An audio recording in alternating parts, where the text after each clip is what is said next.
let's talk about the fourth dimension and its expression at this time. Of those things people have bought into to such an extent, is creating hatred between people. Yes, I know. And for me, I guess the best thing I can do now is offer what I've been experiencing. And what I've been experiencing is we're in the middle of such a heavy-duty, intense fourth dimensional influence that has caused me to recognize more and more and more where that's really coming from. And I'm moving more in the direction all the time of reptilian influence. And I haven't really discussed that very much because, first of all, David Icke did a great job on it and all that kind of stuff.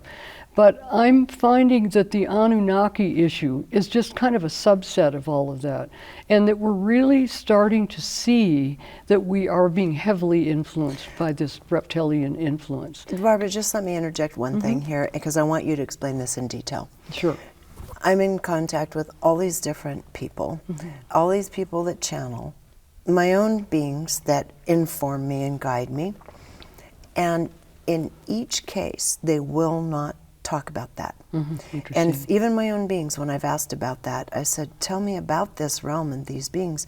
And they just say, there's no need to discuss this.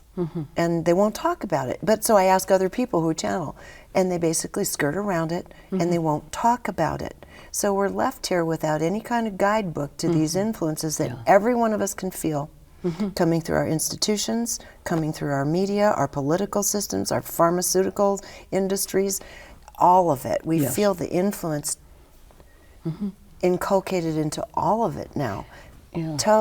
Please explain Well, this. I'm glad you gave that little listing of where the influence is coming through, because I think at this point we all have had enough experience with what the deep state is doing, or what the pharmaceuticals are doing, or what the war machine is doing, or whatever, so that we really recognize at this point that it is a force. Yes. And so this is coming through as a force. And I suppose one of the reasons that I'm really comfortable talking about it is I'm actually very galactic. And having an extremely galactic mindset, I believe that everyone in the universe plays a role. And so I believe that the reptilians are playing a role. So, okay, now let me ask you, the reptilians, the cosmology of what's happening right now, so where we are in our own solar system, so how the astrology is playing out on Earth, tell me the role and the purpose and the opportunity in these beings influencing us in this way. These beings are the cause of fourth dimensional polarization, the split of reality into dark and light. And we are electromagnetic. We are polarized beings. And so these beings are influencing us, but they're not, they're basically physical in this dimension. There's issues of them living underground, which I think is probably true, and there's issues of them being in a non-physical fourth dimensional space. I think all of that's true. But what they do for us is they polarize us. And that is just part of being alive and part of being an electromagnetic being. But unfortunately, they have way, way, way too high of an opinion of how much influence they should be having. Yes. Looking at it from a galactic point of view, they have way overreached the domain that they have a right to be involved in.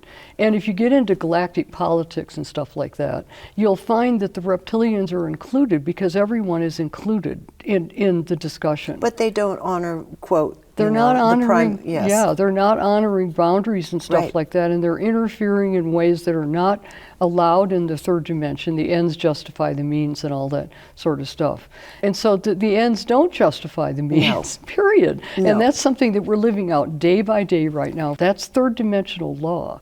And so the reptilians have overridden it, but as in my experience with them, we've come to the point where it's time to for them to let go. Okay, And, okay, I need to ask a question there. They're not playing fairly. They're not playing by, as you say, kind of cosmic rule. Right. Which is, you don't interfere like that, You're right. period. Right. And they're interfering. All the other beings within our galactic society are fully aware of what they're doing here Yes. on Earth. Yes. They're playing from the shadows. Yes. It's a manipulative, unfair game. Yep. Mind control. Mind control coming from the shadow, so you can't see it. That's right. At what point, and I'm not down with, I'm not down with looking for saviors, but at what point can these beings be reined in? Okay. Or what can we do to essentially hold them, push them out?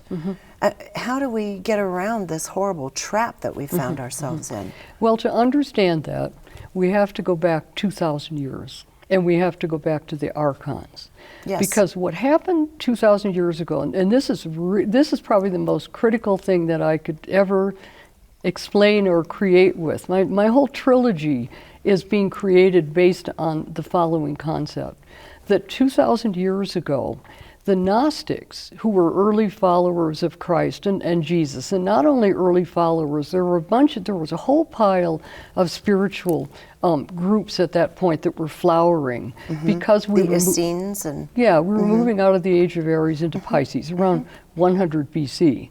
So the Gnostics specialized in the archons, and I think what happened to the Gnostics is I think that they just had archons appearing all over the place. I think that they would try to sit down and read a book at night and, oh no, there's another one.